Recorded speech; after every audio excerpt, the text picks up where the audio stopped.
New Year's good luck charms. Hi, I am Ilaria from ilazed.com and welcome to the episode number 15 of my podcast Italian Language in English.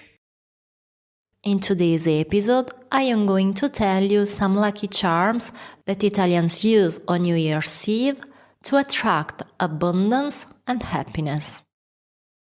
If you want to know more about these Italian beliefs, keep listening to this episode.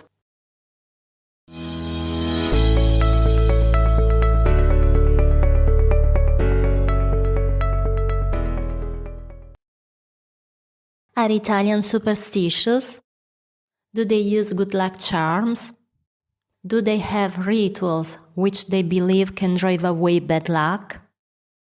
I would say so, yes. Since the new year is near, I would like to take the opportunity to tell you about some of the rituals and symbols considered as good luck and that, according to popular belief, should help us to have a great new year. Let's have a look at them together. Lentils and cotechino or zampone. Which Italian on the night of December 31st doesn't eat lentils and cotechino? Well, only vegetarians and vegans, because lentils and cotechino, an Italian pork dish, is the meal par excellence, which should bring wealth and health, respectively. But why are they considered good luck charms and are eaten on this very day? The tradition of lentils has an ancient origin and dates back to the Romans, who considered this legume extremely precious, so much so that they used to give a bag of them to friends and relatives a few days before the new year as a good omen.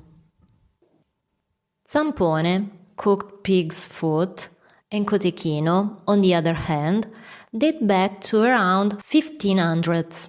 When Pico della Mirandola suggested to his fellow citizens to slaughter all the pigs rather than leaving them in the hands of the enemies, who were besieging the city.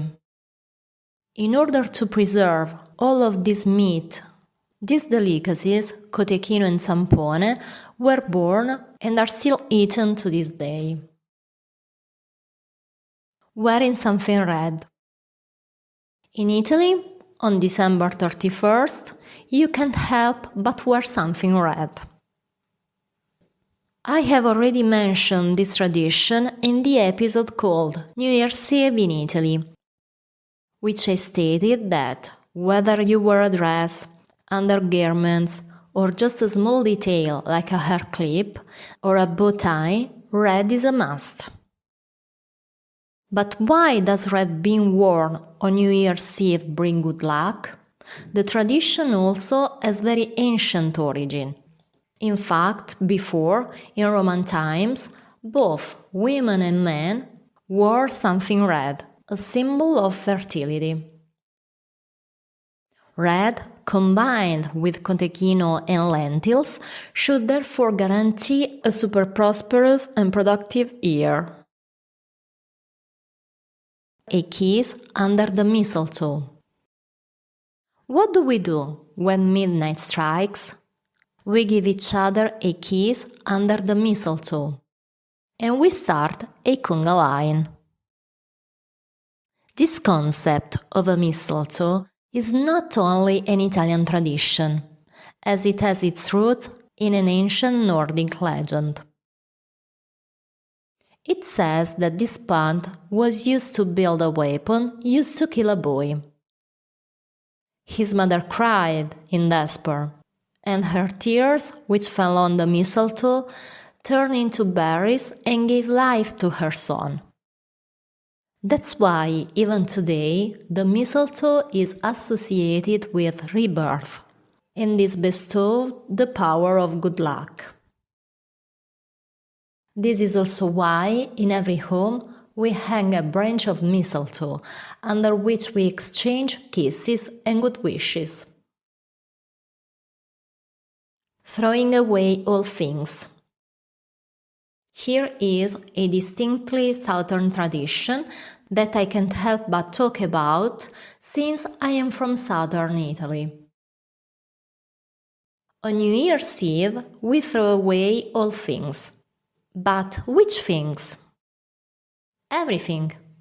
Plates, glasses, but also larger things such as appliances.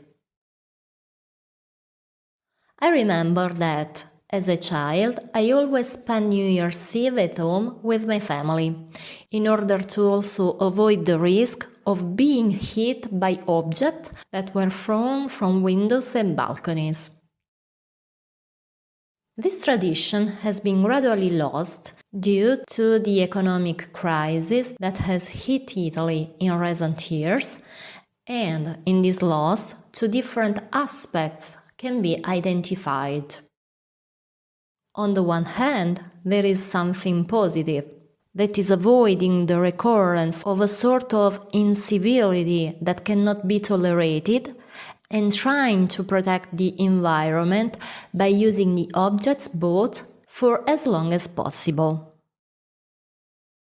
On the other hand, however, we must recognize the greatness of the principle behind throwing away all things, which means saying goodbye to everything old and antiquated that has accompanied us during the old year, including people, to break with a strenuous and exhausting past and open up to a bright future. Conclusion. Every new year brings great expectations. The hope for a better future. The desire to forget situations and people who have made us suffer. And what's wrong if we try to attract good luck by resorting to propitiatory rites and beliefs that should help us to achieve our goals? With this question I leave you, wishing you a year full of serenity and satisfaction. Happy New Year!